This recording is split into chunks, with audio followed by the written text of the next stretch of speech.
C'est parti. Alors, bonsoir tout le monde. Je vois pas à qui je parle, donc c'est c'est à l'aveuglette, mais j'espère que tout le monde m'entend bien. Donc, on va étudier ensemble, Bezrat Hashem, une sikha du Rabbi sur la parashat Vayera, la parashat de cette semaine, qu'on va lire Shabbat.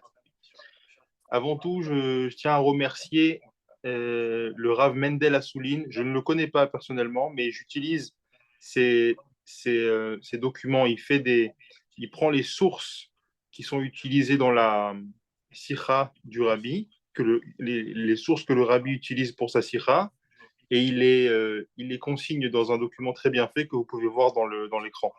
Et on va utiliser ça ce soir pour étudier cette sikha. C'est une sikha qui est imprimée dans le Likutei Sichot, tome 20. Donc on attaque. Dans la paracha de la semaine, il y a la fameuse 10e épreuve d'Abraham. On dit dans le Pirkei Avot, vous pouvez voir dans la première ligne de la page, dans le Pirkei Avot, dans le 5e chapitre, on dit à Sarah Nisionot Nitnasa Abraham Avinu, Alav Shalom, Ve'amad Bekulam. Abraham a eu 10 épreuves, il a été éprouvé 10 fois, et à chaque fois, il a surmonté les épreuves. Alors, c'est quelle épreuve? C'est quoi cette fameuse 10e épreuve? C'est donc dans la paracha, verset euh, euh, chapitre 22, premier et second verset. Et c'est les fameux psukim qu'on dit tous les matins avant la tfila. On y va à Elohim, Nissa et Abraham. Dieu a éprouvé Abraham. Vayomer, Karna et Bincha, prends ton fils, et Yechidra, ton unique, Asher Afta, que tu as aimé, et Yitzhak. Velech Lecha, et va-t'en, El Eretz Moria, va sur le mont Moria, Ve'aleu Sham Leola, et offre-le là-bas en offrande. Offre-le en holocauste. Euh, Ce qui est intéressant dans ce passouk, chaque mot du passouk, c'est toute une histoire, mais il y a un mot qui est un peu bizarre, c'est que Dieu dit Vayomer karna et bincha. C'est quoi na? Na, c'est l'eshon bakasha, c'est une demande. C'est comme si que Dieu lui disait prends s'il te plaît ton fils, ton unique, ton bien-aimé, Yitzhak, prends-le s'il te plaît. Il lui demande s'il te plaît. Sur ce s'il te plaît, il y a énormément de questions. Euh, euh, pardon, s'il y a quelqu'un qui parle, j'entends pas. Pardon, s'il y a quelqu'un qui parle, j'entends pas. Ah, j'entends mon écho, je sais pas pourquoi.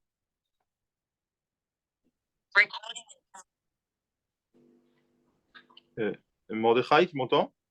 Tu entends ton écho parce que peut-être qu'il y a le bruit de la tablette qui répercute parce que tu n'as pas un ordinateur. Ok, bon, ok, pas de problème. Je Mais continue. il n'y a pas d'écho sur ce qu'on entend. Ok, super, pardon. Donc, Rachi, sur ce s'il te plaît, sur le fameux s'il te plaît que Dieu dit à Abraham, Rachi nous dit, c'est marqué, vous pouvez le voir, il nous dit En na el leshon bakasha. Quand on dit na, ça veut dire que c'est une demande, on dit s'il te plaît. Amarlo akadosh pardon. Amarlo bevakasha mimcha, s'il te plaît, Dieu dit à Abraham, s'il te plaît, surmonte encore une épreuve, je t'en supplie. Pourquoi? Parce que si tu ne surmontes pas cette épreuve, alors ils diront que toutes les autres épreuves que tu as eues, les 9 épreuves que tu avais eues avant ça, c'était rien du tout. Il n'y avait rien. En fait, c'était rien du tout. En ba en mamash. C'était pas des vraies épreuves. Alors la première question qu'on pose, c'est quand on sait c'est quoi les 10 épreuves qu'il a eu Abraham, c'était des épreuves extrêmement difficiles. L'une d'entre elles, c'est de s'être jeté, d'avoir été jeté dans la fournaise à Ur-Kasdim. Il aurait dû mourir, il y a eu un miracle. En termes d'épreuves, je ne vois pas comment on peut faire plus difficile. Alors, on va voir que peut-être c'est plus difficile, d'accord, c'est plus difficile de sacrifier son enfant, Chas Shalom, que de se sacrifier soi-même, mais, mais quand même, pourquoi me dire que si je ne fais pas la dernière, la 10e, c'est comme s'il n'y avait rien eu avant. Il n'y a pas rien eu avant, il y a eu beaucoup d'épreuves. Abraham, il a quitté sa famille, il a trahi sa famille, il a tout quitté, il a dû aussi faire des choses qu'il n'avait pas envie de faire, de chasser Agar et Ishmaël. C'est une des épreuves, il n'avait pas du tout envie de faire ça, c'était très difficile pour lui. Il a dû être jeté, il a été mis 10 ans en prison. Suite à ça, il a été jeté dans la fournaise uniquement parce qu'il ne voulait pas faire Avodazara. Et tout ça, il l'a fait uniquement parce qu'il croyait dur comme fer au monothéisme, au fait qu'il n'y a qu'un seul Dieu. Il a été prêt à mourir pour ça. Comment dire que s'il ne fait pas l'épreuve de Akedat Yitzhak, bah c'est comme si que, tout le reste n'existait pas. Ça, c'est la première question. Maintenant, on doit savoir que la Akedat Yitzhak, elle a un rôle central dans le judaïsme. Le Abarbanel, Don Yitzhak Abarbanel, c'était un grand personnage. Il a vécu à l'époque de l'Inquisition. C'était un grand sage, un grand chacham, mais il était aussi le ministre des Finances de la cour espagnole. Pour la petite anecdote, c'est qu'à l'époque de l'Inquisition, le grand rabbin d'Espagne de l'époque, lui, on lui avait mis un ultimatum comme à tous les juifs d'Espagne de l'époque, et il avait choisi de se convertir à Shem Ishmor et de dire à tous les autres juifs, faites comme moi si vous voulez la vie sauve. Don Yitzhak Abarbanel, qui lui n'avait pas un rôle de grand rabbin, il a préféré tout perdre. Il était ministre des Finances, il était très très riche. Il a tout abandonné, il est parti avec sa famille, il s'est sauvé en Italie. Et en Italie, il a tout recommencé depuis zéro. Et c'est là-bas qu'il a écrit son grand pirouche, son commentaire sur la Torah. Et ce même Don Yitzhak Abarbanel, il nous dit, dans son commentaire sur Parashat Vayera, il nous dit que cette paracha de la Torah, la Hakeda, c'est-à-dire cette partie de la paracha, la Hakeda, c'est là toute la gloire d'Israël et leur mérite devant Dieu, devant leur Père dans les cieux, et c'est pourquoi elle est présente dans nos prières tous les jours. Il dit, cette Akedat Yitzhak, c'est pas uniquement quelque chose qu'on dit pour rappeler à Dieu que Abraham Avinu a tout donné pour lui. Non, c'est plus que ça. Il dit c'est notre capital, euh, c'est notre entre guillemets, si on peut dire, c'est notre laisser-passer devant Dieu. C'est notre, comment il dit, c'est toute notre gloire. C'est la gloire d'Israël, cette Akedat Yitzhak.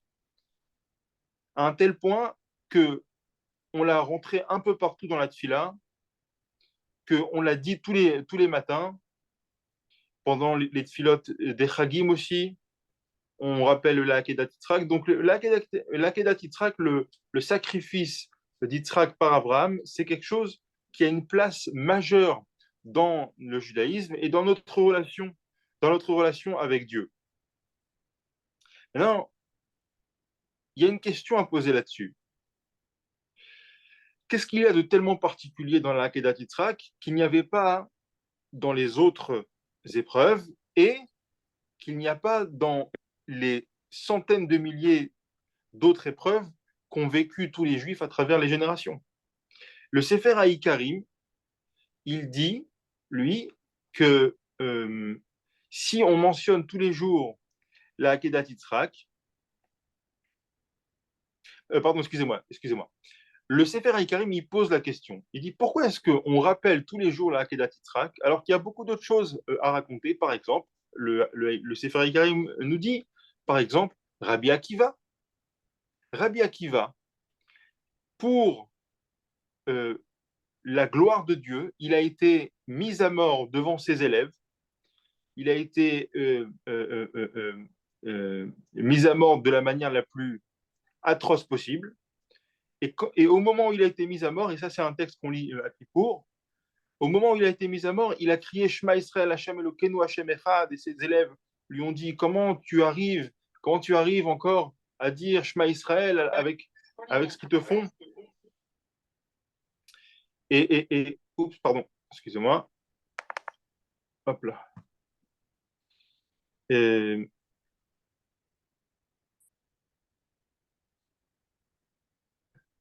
et donc ça, c'est la question du Sefer HaIkarim. Il dit pourquoi, qu'est-ce qu'il y a de si particulier dans la Kedat Yitzhak, alors qu'il y a beaucoup d'autres juifs très importants qui se sont sacrifiés. Alors, il y a une réponse qui pourrait être apportée. Ça serait de dire, c'est beaucoup plus difficile de sacrifier un enfant que de se sacrifier soi-même. Rabbi Akiva, il s'est sacrifié lui-même. C'est son choix.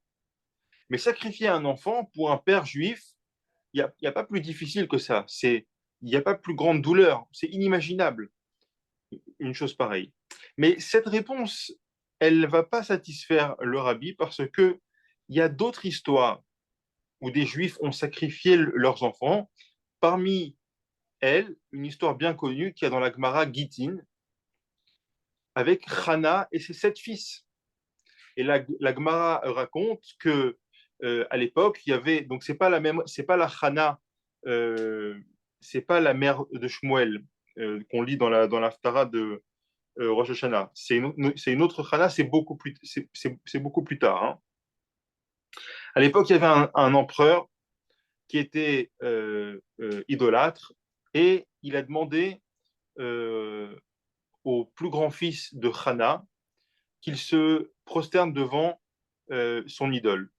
Et le premier fils a refusé en disant, c'est écrit dans la Torah, je suis l'Éternel ton Dieu. Et donc, il a été mis à mort devant les yeux de sa propre mère.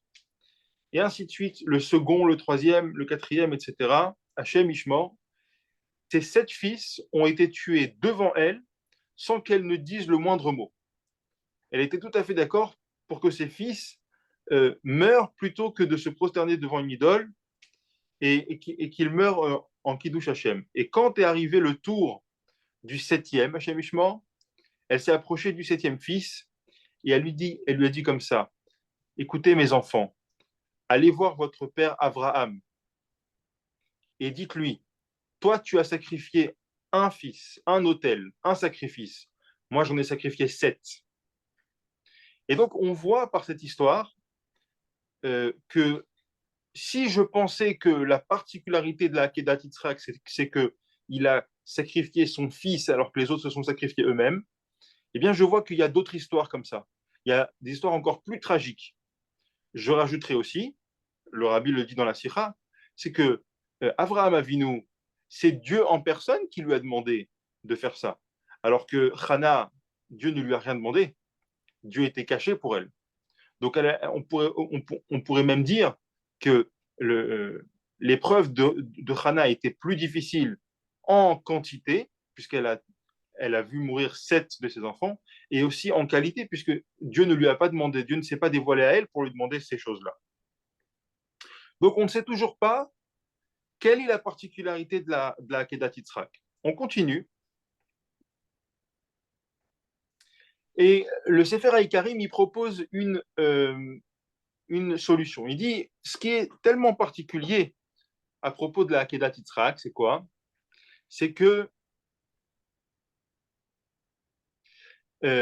Abraham, quand Dieu lui a demandé de faire ça, en réalité, il n'était pas obligé. Il aurait pu très bien argumenter.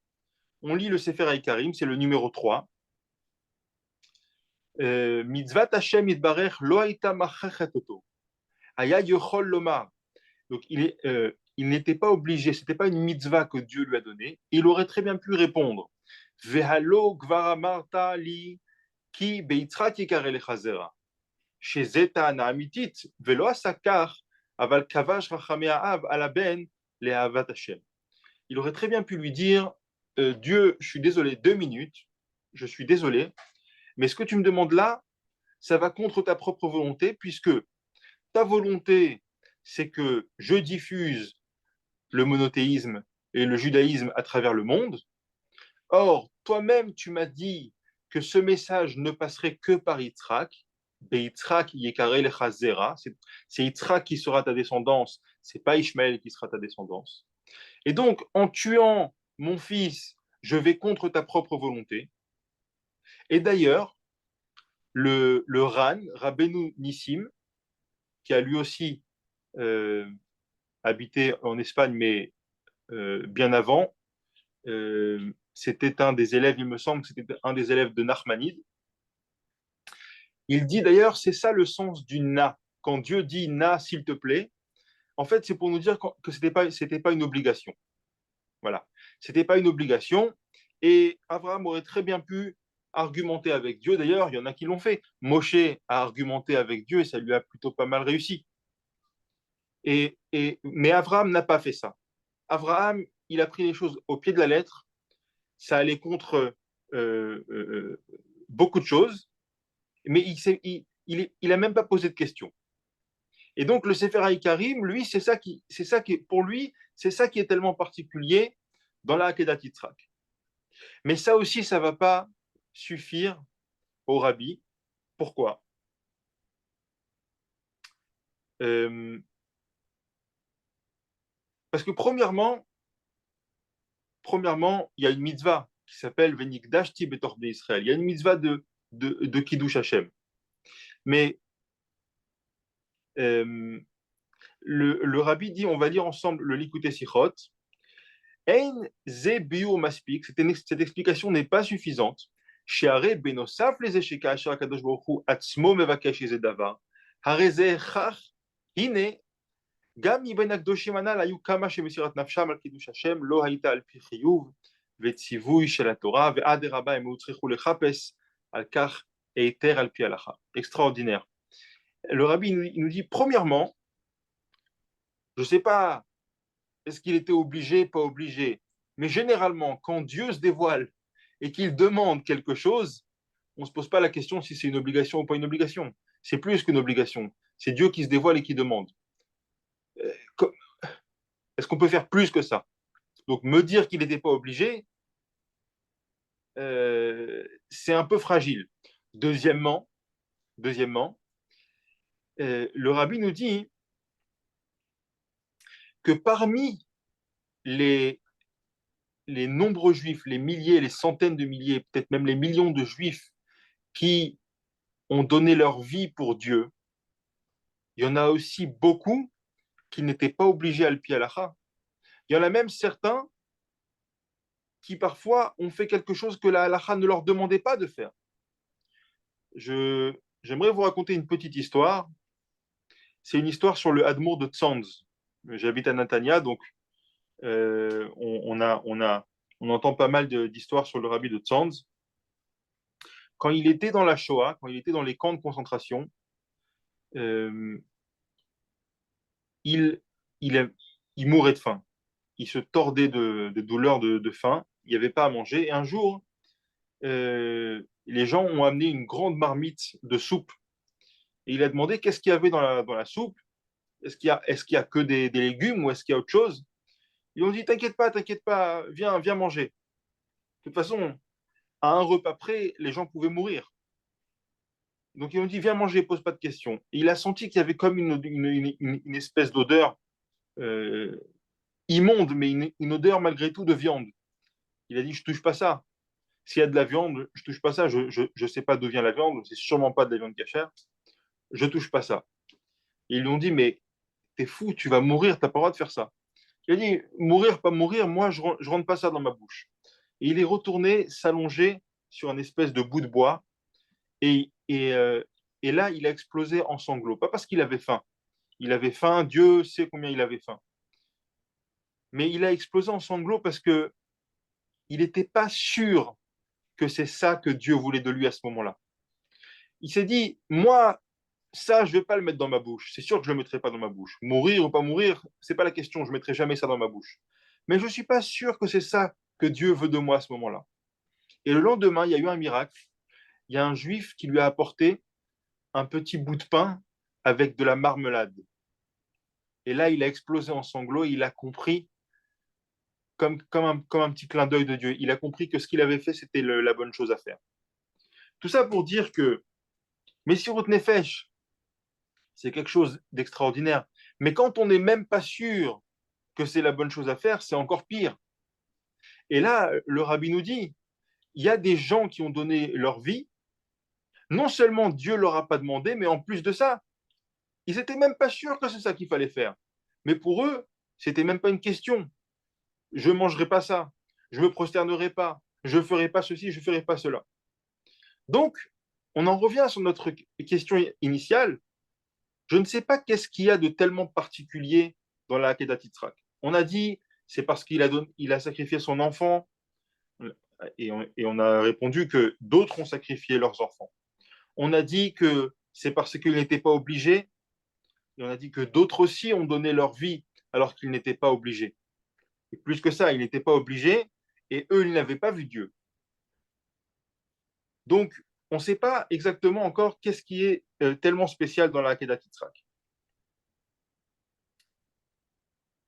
Et là, le rabbi va nous expliquer le fondement du concept de Messirat Nefesh, Messirut Nefesh, de sacrifice de soi. Qu'est-ce que c'est que le sacrifice de soi?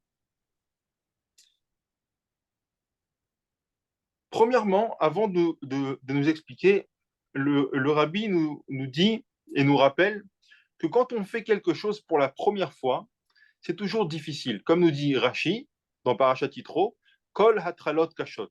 Tous les débuts sont difficiles. Quand on commence quelque chose de nouveau, c'est toujours très difficile. Et une fois que la chose existe, ça devient plus facile. Il y a une fameuse histoire qui est racontée à propos du Mechaber à Shulchan Aruch, le rabbi Yosef Karo, celui qui a écrit le Shulchan Aruch. C'était un génie de Torah, bien entendu. Et un jour, il était dans son Beth Midrash et il essayait d'étudier une sugiya dans la Gemara, un sujet dans la Gemara. Et il avait beaucoup de difficultés parce que les commentateurs, les Rishonim, euh, il avait l'impression qu'ils n'étaient pas d'accord entre eux.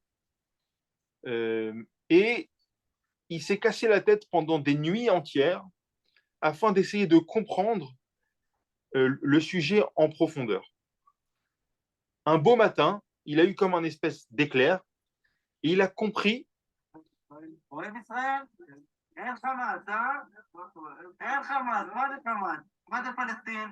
Il faut couper un micro, je crois. Il a compris finalement ce sujet qu'il cherchait à comprendre depuis tellement de temps. Et tout d'un coup, tout s'est éclairci, tous les Rishonim se sont mis d'accord grâce à la solution qu'il avait trouvée, et l'harmonie est revenue, et il a vite écrit donc la solution qu'il avait trouvée, il l'a mise sur papier, il était content.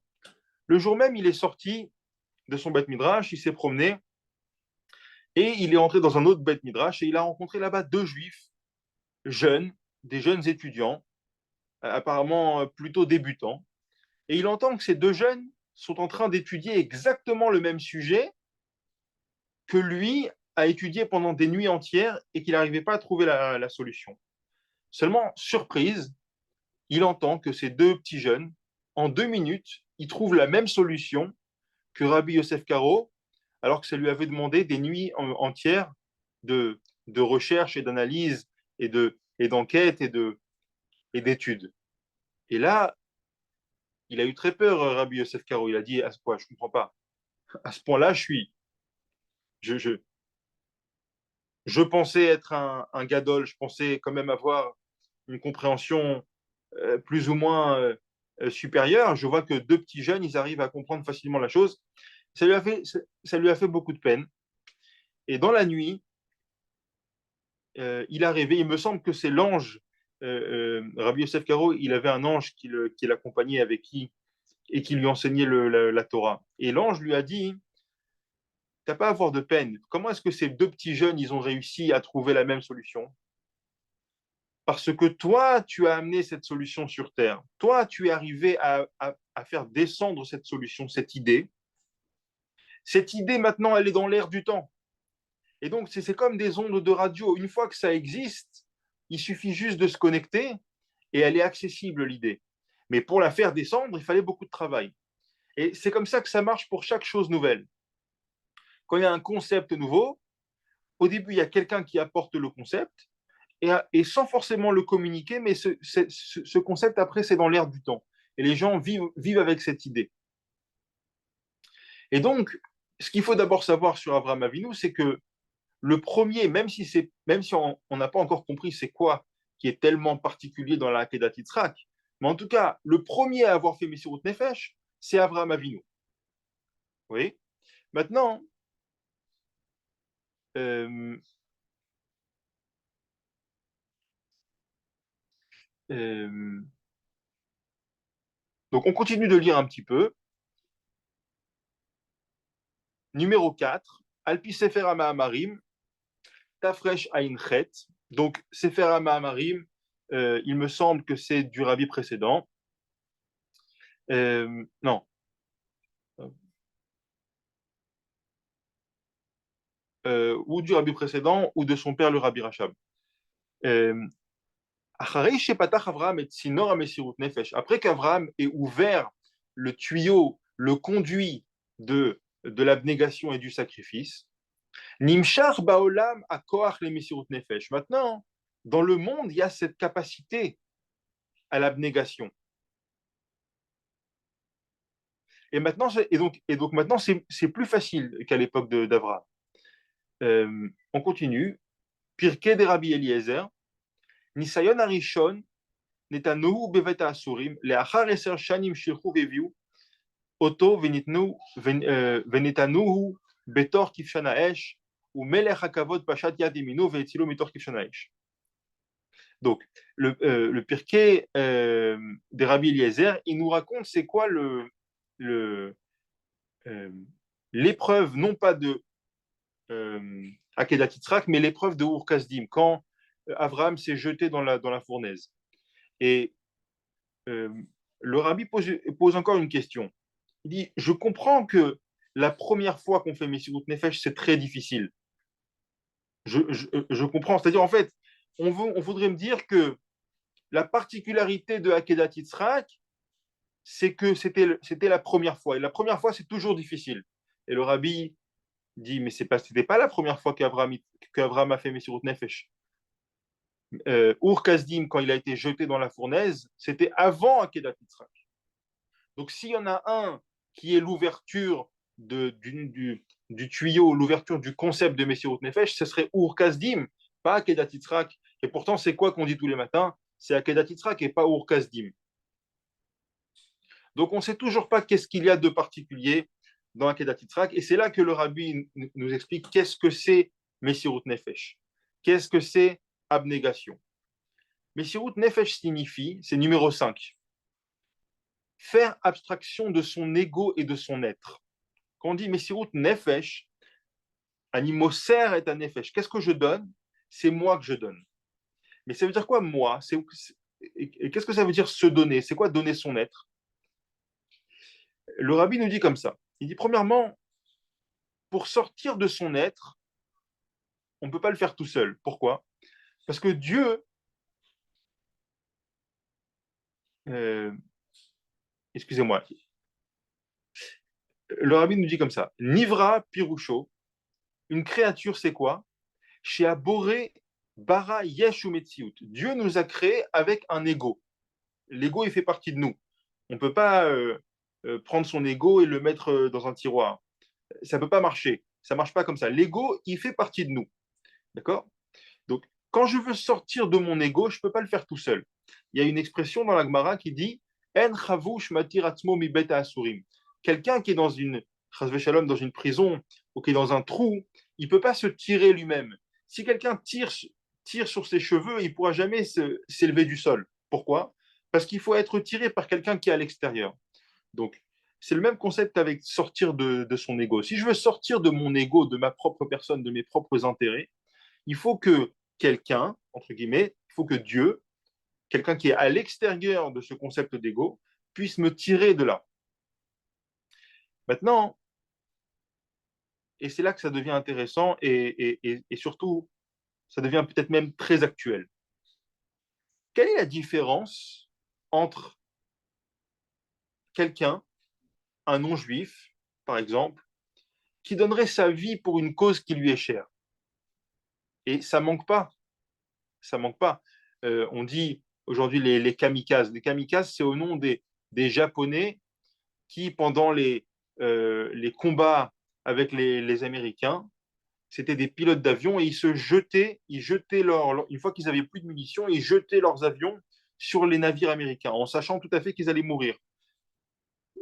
Quelle est la différence entre ça et un Avraham Avinu, les Avdil, qui va euh, prendre le risque de mourir ou qui va pour donner en offrande son fils? Quelle est la différence? A priori, il n'y a pas de différence. Le premier donne sa vie, le second donne sa vie. Le premier donne tout ce qu'il a, le second donne tout ce qu'il a. Alors, quelle est la différence? Le rabbi explique ici quelque chose d'extraordinaire.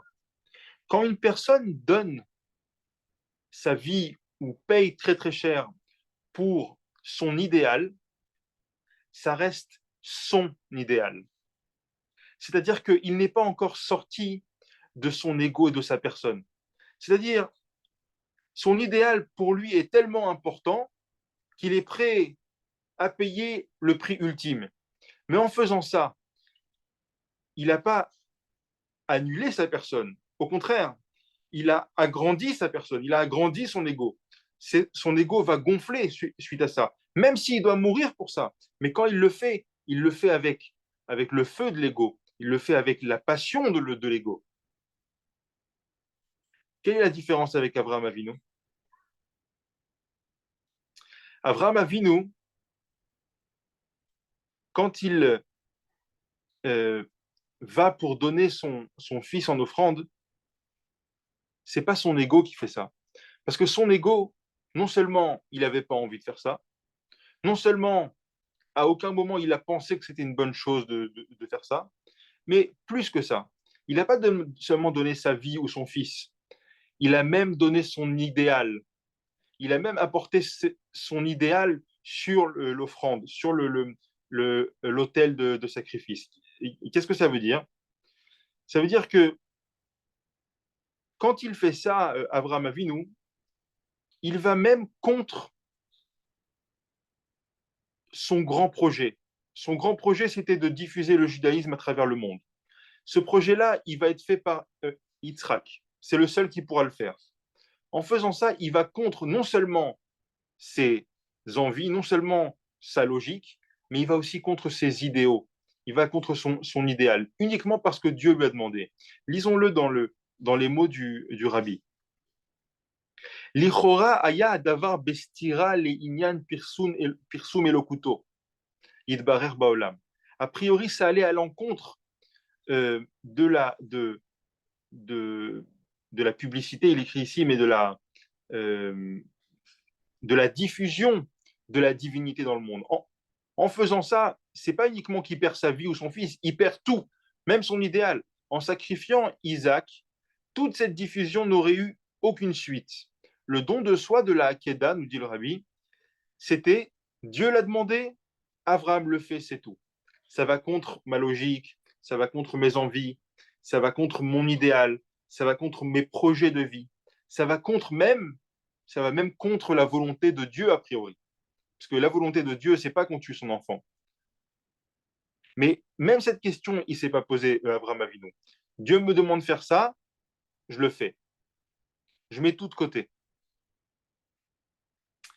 Euh, Cela prouva. Alors, et maintenant, je peux comprendre pourquoi, au tout début, on a posé une question. On a dit pourquoi est-ce que le Midrash dit que si Abraham ne fait pas la 10e épreuve, eh bien, ça voulait dire que les 9 autres épreuves, c'était rien du tout. Parce que la 10e épreuve, c'est la seule épreuve où ça allait aussi contre son idéal. Quand il a accepté d'être jeté dans la fournaise pour le nom de Dieu, il l'a fait parce que c'est quelque chose qui lui était cher. Le nom de Dieu, c'est quelque chose qui lui est cher. Donc, il accepte de payer le prix. Mais quand Dieu lui demande d'aller à la Kedat Yitzhak donner son fils, ça va même contre son idéal, ça va même contre la volonté de Dieu. C'est comme si il aurait pu dire à Dieu, mais Dieu, tu te tires une balle dans le pied en faisant ça. On avait un projet commun. Il est où le projet commun? Tu le jettes à la poubelle? Il n'a même pas dit ça. Les fichar, Pardon. Donc là, on comprend pourquoi, s'il avait. Mais, pardon. On comprend maintenant qu'il a fait cette 10e épreuve. Maintenant qu'il a fait l'épreuve ultime où il n'y a plus d'ego, je comprends que les 9 épreuves précédentes, c'était aussi des épreuves qui venaient pas de l'ego. C'était pas quelque chose qu'il faisait uniquement parce que c'était son projet à lui, son projet de diffusion du judaïsme dans le monde. C'est pas son projet, c'est parce qu'il est appelé à une mission qui le dépasse. Des fois, il comprend que c'est la bonne chose à faire, des fois, il comprend pas que c'est la bonne chose à faire. Peu importe, parce que c'est pas quelque chose qui commence dans la compréhension. C'est pas quelque chose qui commence dans ce que je ressens. Si je ressens, je le fais. Si je ressens pas, je le fais pas. Si je trouve ça logique, je le fais. Si je trouve pas ça logique, je le fais pas. Si je suis convaincu, je le fais. Si je suis pas convaincu, je le fais pas. Abraham, il était ni convaincu, ni il avait compris, ni même il avait envie. Il l'a fait tout simplement. Euh, numéro 6, pardon, numéro 7. Numéro 7, le rabbi, il rapporte un Shulchan Aruch Admor Hazaken dans Orach Chaim. Et maintenant, on comprend pourquoi, hein, dans la halakha, c'est écrit, le Shulchan Aruch, il nous dit Tov lomar bechol yom parashat ha'akeda leachnia yitzro leavodat Hashem yitbarach kemo shemasar Yitzchak nafsho. Le Shulchan Aruch nous dit il est bien de dire tous les matins la Akedat Yitzchak. Pourquoi? Afin de leachnia, c'est-à-dire de soumettre son mauvais penchant au service de Dieu à l'image d'Yitzhak, c'est-à-dire à l'image de la Hakedat Yitzhak, c'est-à-dire un service de Dieu complètement désintéressé, pas uniquement désintéressé de qu'est-ce que j'y gagne ou qu'est-ce que j'y perds, une réciprocité qui est très basique, même au-delà de ça, au-delà de ce que je comprends, au-delà de ce que j'ai envie, au-delà de ce que je suis convaincu, au-delà de ça. Maintenant, comment des gens comme nous, des gens normaux a priori, peuvent aspirer à avoir un service de Dieu qui est totalement désintéressé, comme Avraham Avinu. Et c'est là que c'est important de comprendre le concept de tuyau. C'est-à-dire qu'une fois que la chose existe, une fois que la chose existe, on n'a pas besoin nous-mêmes de faire Akedat Yitzhak tous les jours. La chose fait partie de nous. C'est-à-dire, et ça c'est la conclusion de la Sikha, et c'est peut-être la chose qui est la plus, comment dirais-je, comment on dit, relevanti, c'est-à-dire ça nous concerne. Parce que là, de ce qu'on a vu, on se rend compte que finalement, la vraie Messirut Nefesh, c'est quelque chose qui est totalement, totalement désintéressé. Et, et finalement, on se rend compte que c'est rare de faire une vraie Messirut Nefesh. C'est-à-dire que même quand on va faire quelque chose de bien, il y a toujours quelque chose, euh, pas qu'on y gagne, mais disons que par exemple, on va sortir, on va faire Miftaïm, on va mettre aux Juifs les téphilines. Alors, des fois, c'est difficile, on n'a pas le temps, on n'a pas envie, etc. Mais on sait que c'est la bonne chose à faire. On sait que c'est la bonne chose à faire. Donc, ça ne s'appelle pas un sacrifice à 100%, parce que je suis malgré tout convaincu que c'est la bonne chose à faire. Abraham Avinu, quand il était prêt à donner son fils, il n'était pas convaincu que c'était la bonne chose à faire. Il l'a juste fait parce que Dieu a demandé. Donc, on pourrait penser que finalement, la Messirut Nefesh, bah, c'est pas tellement accessible. Parce qu'à chaque fois qu'on fait quelque chose, on y gagne quelque chose. On y gagne un plaisir, on y gagne euh, la conviction de faire la bonne chose. Le rabbi dit tout à fait le contraire. Il dit maintenant que Avraham Avinu a donné ce concept de Messirut Nefesh, c'est quelque chose qui fait partie de notre ADN. Et donc maintenant, quand un juif fait quelque chose parce que c'est la bonne chose à faire, peu importe s'il a un intérêt ou pas dedans, peu importe. Parce que s'il le fait, c'est parce qu'il a de la Messirut Nefesh en lui. La Messirut Nefesh, l'abnégation, c'est quelque chose qui fait partie de notre ADN. On est, on est, on, on est une Messirut Nefesh. Tout ce qu'on fait, c'est-à-dire, bien entendu, pas quand on se laisse aller à faire des choses qu'on a envie, Mais quand on fait quelque chose uniquement parce qu'on sait que c'est la bonne chose, même si on y gagne quelque chose, eh bien, c'est la continuité de ce que Abraham Avinu a fait, et c'est la continuité de cette Messirut Nefesh. Et donc, quand un juif fait quelque chose de bien parce qu'il sait que c'est la bonne chose, même s'il l'a fait parce qu'il a envie de le faire, même s'il le fait parce que ça lui procure du plaisir, ça aussi, ça s'appelle Messirut Nefesh. Je finis avec une petite histoire. Je ne sais pas si elle est parfaitement adaptée, mais je pense que le message est le même. Un jour, il y a un homme d'affaires riche, un riche homme d'affaires qui est venu voir le rabbi précédent et qui lui a dit, vous savez, rabbi, je donne beaucoup de tzedaka, mais je dois vous dire, je ne le fais pas pour la mitzvah, je le fais parce que ça me donne beaucoup d'orgueil. Ça me fait plaisir. J'ai l'impression d'être quelqu'un de bien. J'ai l'impression d'être un chic type quand je fais ça. Et à chaque fois que je donne un peu plus de tzedaka, j'ai encore plus l'impression d'être un chic type. Alors, je pense qu'il faudrait que j'arrête de donner la tzedaka.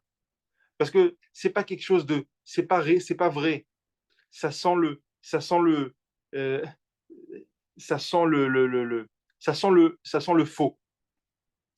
Alors le rabbi précédent, il lui a dit, peut-être que ta motivation, elle est fausse, mais la nourriture dans l'assiette du pauvre, elle est bien réelle. C'est-à-dire que, au final, on ne doit pas tellement se poser la question, oui, mais est-ce que j'y gagne quelque chose? Est-ce que c'est une vraie Messirut Nefesh? Il y a toujours de la réciprocité dans ce qu'on fait. Ça, c'est pas une bonne question à se poser. Parce que quand un juif fait quelque chose parce que c'est la bonne chose à faire, il y a forcément de la Messirut Nefesh dedans. Il y a forcément de l'abnégation dedans. Pourquoi? Parce que ça fait partie de notre ADN, parce que c'est quelque chose qui nous a été transmis par Abraham Avinu. Voilà, chers amis, s'il y a des questions, avec grand plaisir.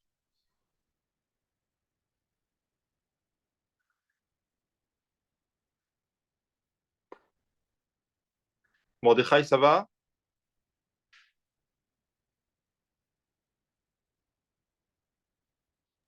Oui, si c'est possible. Oui, je t'entends là. Il y a une question là? Oui, il y a une question. En tout cas, c'était pour d'être reconnaissant par rapport à l'œuvre que nous laisse le rabbi, parce que c'est d'une finesse, d'une profondeur. C'est vraiment un angle de compréhension là, de la Kedat Isra qui est formidable, franchement. Et le papier conducteur, le fil conducteur, ça a été composé par qui